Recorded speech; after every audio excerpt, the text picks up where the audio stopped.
मैं जरा बदामी साहब आपके पास आता हूं।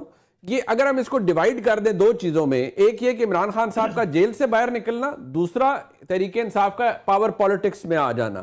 सो अगर हम पहले मरहले पर आए और जो नुकसान हुआ है जमात का या इमरान खान साहब का, कोई रास्ता क्यों नहीं निकलता हुआ नजर आ रहा आपको? आप हर चीज देखिए, अभी चौधरी साहब ने हमें एजुकेट किया, हमारे नाज़रीन को भी, कि माजी में भी बड़ी तलखियां थी सियासतदानों में, एस्टेब्लिशमेंट में, रास्ते निकल आए, लेकिन यहां 2.5 साल के बाद भी नहीं निकला।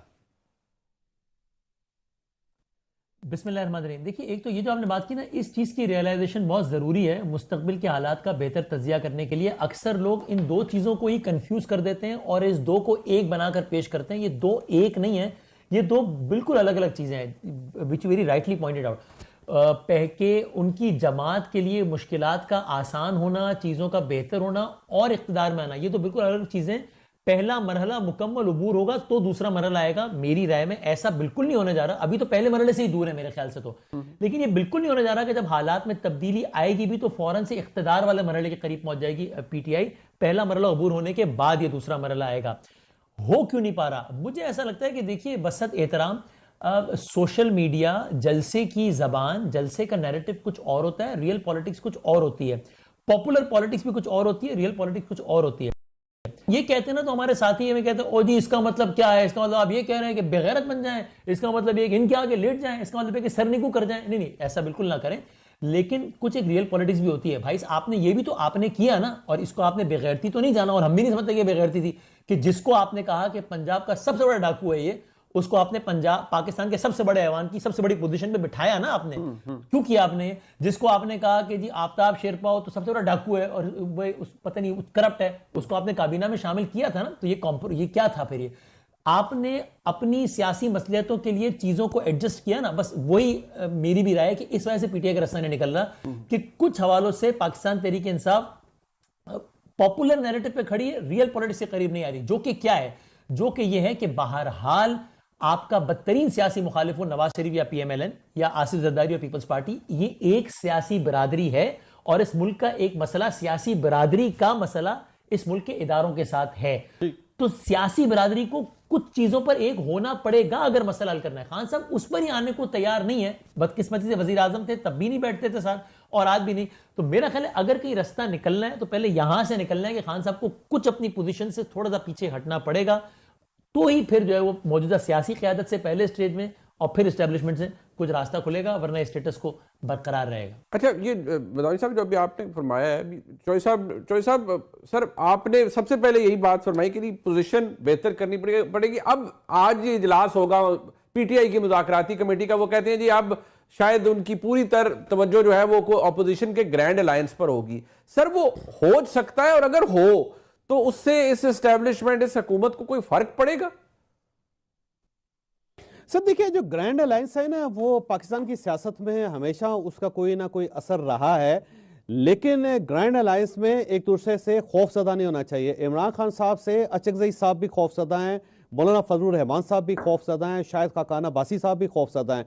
कोई शख्स भी इमरान खान साहब के ऊपर ट्रस्ट करने के लिए तैयार नहीं है, क्योंकि अगर आप इमरान खान साहब का दौर देख लें तो मौलाना फजलुर रहमान साहब के साथ उन्होंने क्या क्या नहीं किया था, महमूद अचकजई साहब के साथ उन्होंने क्या क्या नहीं किया था। वो कंटेनर के ऊपर चढ़ के उनकी नकलें उतारते थे।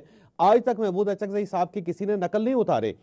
फिर शायद खाकाना बासी साहब को उन्होंने गिरफ्तार करके जेल में उस सेल में फेंका था जिसमें सर्दी में वो नीचे सोते थे, और वो बार बार ये कहते थे मेरा जो केस है वो कैमराज लगा के पूरी दुनिया को दिखाओ कि मैंने क्या किया है, और इमरान खान साहब की तरफ से क्या क्या नहीं कहा जाता था उनके बारे में।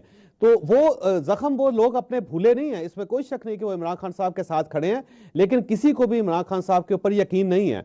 तो जब यकीन नहीं होगा तो फिर अपोजिशन का जो ग्रैंड अलायंस है वो किस तरह एक फायदा पहुंचा सकेगा इमरान खान साहब को।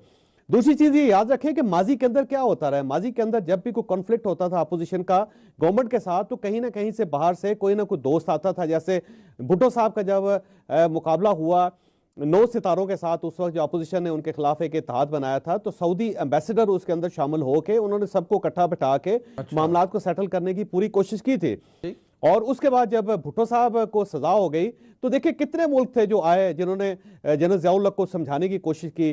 सीरिया की तरफ से हाफिज असद साहब ने कहा जी मेरे पास भेज दें, लीबिया के कर्नल कजाफी ने कहा कि जी मुझे दे दें, मैं आपको गारंटी देता हूं, सऊदी अरेबिया ने कहा कि भुट्टो साहब को हमारे हवाले कर दें। कितने दोस्त थे भुट्टो साहब के जो आए। सेम इसी तरह जब बेनजीर भुट्टो साहिबा गिरफ्तार होती थी तो बाहर से इमदाद आती थी, लोग आते थे। जब जनरल परवेज मुशर्रफ और बेनजीर भुट्टो का मसला बना तो अमेरिकन दरमियान में आए, उन्होंने अबू धाबी में इन दोनों की मुलाकातें करवाई, जिसके बाद एनआरओ हुआ था। मियां नवाज शरीफ साहब का जब इशू बना था तो देखिए सऊदी अरेबिया उनको ले गया, वो सऊदी अरेबिया में रहे, फिर वो लंदन में बैठे रहे, जाके इस बार भी लंदन में बैठे रहे, और जो ब्रिटिश गवर्नमेंट थी उन्होंने उनको प्रोटेक्ट किया। लेकिन इमरान खान साहब का केस बिल्कुल डिफरेंट है कि जब से वो जेल गए हैं पूरी दुनिया में कोई एक भी मुल्क ऐसा नहीं या कोई एक भी ऐसी इंटरनेशनल फिगर नहीं है जिसने इमरान खान साहब की आवाज उठाई हो, या वो इमरान खान साहब के लिए पाकिस्तान आया हो, या पाकिस्तान की एस्टैब्लिशमेंट से उसने बात की हो। तो ये चीज जो है ना, इसको अंडरस्टैंड करना पड़ेगा इमरान खान साहब को कि ना पाकिस्तान के अंदर को मेरे साथ खड़ा है, ना पाकिस्तान के बाहर को मेरे साथ खड़ा है। तो मेरी जो एक फिलॉसफी है उसके अंदर कोई ना कोई फॉल्ट है, मेरी टेक्निक के अंदर कोई ना कोई फॉल्ट है, मुझे उसको अंडरस्टैंड करना पड़ेगा। दुनिया में देख लें कि सीरिया का देखिए अभी बशर अल असद के साथ प्रॉब्लम हुआ है ना, रशिया उनको ले गया, रशिया ने उनको पनाह दी। अशरफ गनी को मसला हुआ तो अशरफ गनी को किसी ने पनाह दी, अपने पास रखा। लेकिन इमरान खान साहब के लिए क्यों दुनिया का कोई मुल्क बाहर नहीं आ रहा, क्यों सामने नहीं आ रहा? और अब उन्होंने ट्रंप के साथ उम्मीदें लगाई हुई हैं, जो मेरा नहीं ख्याल कि ट्रंप इस लेवल तक जाएगा कि इमरान खान साहब को रिहा करवा के अपने पास ले जाए या उनके लिए। सर वो तो कह रहे हैं कॉल आने वाली है, कुछ दोस्त कहते हैं तरीके इंसाफ के बस जी के आने वाली है, IMF की किस्त लेट हो जाएगी, ये हो जाएगा, वो हो जाएगा, पता नहीं क्या कुछ हो जाएगा। तो हो तो खैर कुछ भी सकता है, लेकिन क्या यहां रिस्पॉन्स क्या होगा अगर ऐसा कोई ट्वीट, कोई डिमांड कुछ आ जाता है तो? देखिए मेरा नहीं ख्याल कि ये जो मौजूदा सेटअप है वो इमरान खान साहब को रिहा करने के काबिल है या ये रिस्क ले सकता है। उसकी वजह यह है कि इमरान खान साहब जो हैं वो वाकई हर चीज़ को उड़ा कर रख देंगे, क्योंकि वो एक ऐसे बुल हैं जो इस चाइना शॉप को मुकम्मल तौर पे तबाह कर देंगे। तो कोई शख्स मेरा नहीं ख्याल कि इस गिविंग सूरत हाल में वो कोई फेवर देगा और ये फेवर देने का रिस्क लेगा।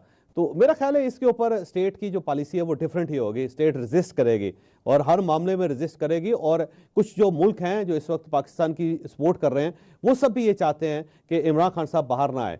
मसलन मेरा ख्याल ये है कि जैसे चाइनीज़ हैं, जैसे सऊदी अरेबिया है और जैसे UAE है, ये वो सारे मुल्क हैं जो इस वक्त स्टेक होल्डर हैं पाकिस्तान के अंदर, और वो चाहते हैं कि ये जो स्टेबिलिटी है वो आगे चलती रहे। उन्हें पता है कि जब इमरान खान साहब बाहर आएंगे तो क्या होगा इस मुल्क के अंदर, और जो उनकी इन्वेस्टमेंट्स हैं यहाँ पे उनके साथ क्या होगा। तो मुझे नहीं लगता कि कोई बाहर से सपोर्ट इमरान खान साहब को सरदर्द से मिल सकती है। वैसे मौजज़ात जो हैं वो तो हर वक्त होते रहते हैं मनी साहब, किसी वक्त कोई भी मौजज़ा हो सकता है पाकिस्तान के अंदर इंकलाब ही आ जाए और जेलें टूट जाएं और इमरान खान साहब उस इंकलाब को लीड कर रहे हैं, होने को कुछ भी हो सकता है। लेकिन जो इस वक्त शतरंज हमारे सामने है और उसके अंदर जो मोहरे हैं उसको देखते हुए ये एनालिसिस किया जा सकता है कि सरहद से इमरान खान साहब के लिए रिलीफ नहीं है, और अगर कोई दरवाज़ा खुलता है तो खान साहब खुद उसको बंद करके उसके सामने एक दीवार खड़ी करके उस दीवार के ऊपर पत्थर लगा के फिर उसके ऊपर सीमेंट लगा के फिर उसके ऊपर एक लोहा लगा के उसे मुकम्मल तौर पे बंद कर देते हैं कि जनाब लो जरा मुझे जरा रोशनी और हवा दिखाओ जरा किसी साइड से, तसल्ली से तो खुद ही बंद कर देते हैं, तसल्ली से बात। तो मुझे पता है आपने जाना सर आखिरी सवाल, यानी कि 2027 तक मतलब फिर ये वो खुद जितना सीमेंट बजरी उन्होंने इसको लगा दिया है, सीमेंट की दीवार को कंक्रीट का बंकर बना दिया है इमरान खान साहब ने, तो फिर ये बंकर टूटेगा कैसे? सर देखिए जब गोरा है ना सब कॉन्टिनेंट में, तो वही सब उसने सिर्फ एक फार्मूला बनाया था और ये हमारा जो पूरा सेटअप है सिर्फ उस फार्मूले पे चल रहा है। वो फार्मूला लेट हिम टाइड फर्स्ट। ये थकाता है सिस्टम हमेशा, और जब तक आदमी के अंदर एनर्जी रहती है ये सिस्टम उसके साथ लड़ता रहता है, और जब वो थक जाता है तो फिर उसके बाद उसके साथ डील की जाती है। मुझे लगता है ये जो मौजूदा सेटअप है ये इमरान खान को थका रहा है, उनके सारे जो ऑप्शंस हैं उसको एग्जॉस्ट कर रहा है कि जनाब आपने ये तोप चलानी है, आप ये भी चलाना है। जब इमरान खान साहब के पास सारा असलहा खत्म हो जाएगा और वो चुप करके बैठ जाएंगे तो फिर हो सकता है उनके साथ निगोशिएट करके उनको अच्छा बच्चा बना के दोबारा सिस्टम के अंदर लाया जाए। उसकी बुनियादी वजह यह है कि इमरान खान साहब के पास पॉपुलैरिटी है, इमरान खान साहब के पास वोट बैंक है, तो स्टेट नहीं चाहती कि इतना पॉपुलर लीडर जो है उसको मुकम्मल तौर पे फारिग कर दिया जाए या उसको खत्म कर दिया जाए, इस लिहाज से पॉलिटिकली खत्म कर दिया जाए। तो स्टेट चाहती है कि ये कायम रहे, और अगर स्टेट ना चाहती होती तो आज सूरत हाल मुख्तलिफ होती। तो मुझे लगता है कि सिर्फ उनको ट्रिम किया जा रहा है, उनको थकाया जा रहा है। बहुत उम्मीदें हैं, बहुत तरीके इंसाफ की जो हमदर्द कुछ लोग हैं वो अमेरिका के अंदर भी बड़ी कोशिशें कर रहे हैं। मतलब लिटरली अगर तो हालत ये आ गई है कि शिकायतें लग रही होती हैं कि देखिए पाकिस्तान में ये हो गया वो हो गया। इसका नतीजा या डिविडेंड तरीके इंसाफ को मिलता है या नहीं, that is yet to be seen. लेकिन कुछ चीजों का ब्लो बैक भी आता है ना, बैकलैश भी आता है जमात के ऊपर, लीडरशिप के ऊपर। वो तरीके इंसाफ को फर्क पड़ेगा या नहीं? बस ठीक है, एक एफर्ट है, चल गई तो चल गई, लेकिन नुकसान कोई नहीं है जो यूएसए में हो रहा है या कुछ जो उनका हिमायत याफ्ता डायस्पोरा कर रहा है। हाँ देखिए, एक तो वाकई ये एक मुझे खेज बात भी लगती है कि कहीं कहीं तो अब यानी इतना ईमान आ गया है अमेरिकन एडमिनिस्ट्रेशन पे, ट्रम्प एडमिनिस्ट्रेशन पे, कि उनकी बात को सनद के तौर पे पेश किया जा रहा होता है कि देखिए जी, देखिए देखिए फला ने कह दिया, साबित हो गया ना कि ये वाले झूठे हैं, देखिए अब तो देखिए उसका भी ट्वीट आ गया, इसका मतलब देखें यानी इतने मोतबर हो गए रातों रात। ये बड़ी मजेदार चीज है।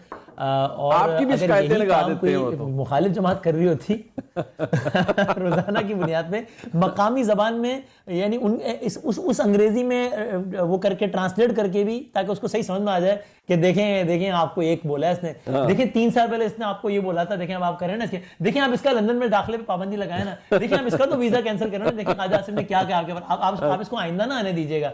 यही काम अगर कोई मुखालिफ सियासी जमात कह रही होती तो बयान ये बनाया जाता कि ये पिट्ठू है अमेरिका के, और ये देखो अभी अमेरिका को जो है उन्होंने अपना सियासी वालिद बना लिया और ये क्या कर लिया, लेकिन अब वो काम कूल हो गया है। तो इस हद तक तो ये एक बड़ा जबरदस्त तजाद और दिलचस्प सूरत हाल है। बयानिए की हद तक क्या बैकलैश आएगा, मैं नहीं मानता। वो लोग जो कहते हैं ना कि जनाब अगर पीटीआई को अमेरिका से कोई फेवर मिल गई तो पीटीआई का वो बयानिया जमी बोस हो जाएगा कि क्या हम कोई गुलाम है, और absolutely not, no sir, because PTI को अपनी हर बात का बयानिया, चाहे वो पिछली बयानिए से बिल्कुल मुतसादिम हो, बनाना बहुत अच्छा आता है। Exactly. और जो पीटीआई के मुखालिफिन है उनको अपनी कोई वजनदार बात भी हो उसका भी बयानिया बनाना नहीं आता। इमेजिन कीजिए नून लीग का कोई बड़ा लीडर हो और वो कहे कि नहीं मैं आर्मी चीफ से नहीं मिला, फिर थोड़ी देर बाद फिर कहे नहीं मैं आर्मी चीफ से नहीं मिला, फिर तीसरी मरतबा फिर कहे नहीं मैं आर्मी चीफ से नहीं मिला, फिर उनका बड़ा लीडर कहते हैं कि हाँ ये बंदा मिला है आर्मी चीफ से, फिर वही लीडर सामने कहे हाँ मैं आर्मी चीफ से मिला हूं, हाँ मैं मिला हूं। ये काम किसी नून वाले ने किया होता, उसके बखिए उधेड़ दिया है कि झूठा है, मक्कार है, डिगी में आता है और बेशरम है, देखो ये तो अपनी जमात के लोगों से झूठ बोलता है, ये टलवे चाटता है। ऐसा कोई बयानिया गौहर साहब के खिलाफ नहीं बना। अच्छी बात है नहीं बना, क्योंकि डिसेंसी कॉम्प्रोमाइज होनी भी नहीं चाहिए, लेकिन नहीं बना। सो ये बयानी की हद तक बैकलैश